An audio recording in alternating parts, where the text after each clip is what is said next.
शेतकरी मंडळी, डोळे झाकून बियाणे पेरणी करू नका. आधी कांदा बियाण्याची उगवण क्षमता चाचणी घ्या. जुनं किंवा बाजारातून विकत आणलेलं बियाणं चाचणी न करता वापरलं आणि उगवण कमी झाली तर रोपवाटिकेत नुकसान होते आणि तुमचा वेळ, मेहनत आणि पैसा देखील वायाला जातो. आज आपण आपल्या घरीच सोपी उगवण क्षमता चाचणी करण्याची पद्धत पाहूयात.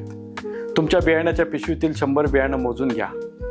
ते पेट्री प्लेटमध्ये फिल्टर पेपर ओला करून किंवा सुती कपडा ओलसर करून त्या कपड्यात 1 सेंटीमीटर अंतरावरती ओळीने बियाणं टाकून कपडा गुंडाळा. सामान्य तापमानाला अंधार असलेल्या जागी 7 ते 8 दिवस ठेवा.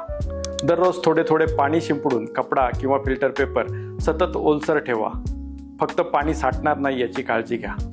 8व्या दिवशी उगवलेलं बियाणं मोजा. जर 80 किंवा अधिक बियाणं उगवलं असेल तर ते पेरणीस योग्य आहे. जर 70पेक्षा कमी बियाणं उगवलं असेल तर नवीन बियाणं वापरा.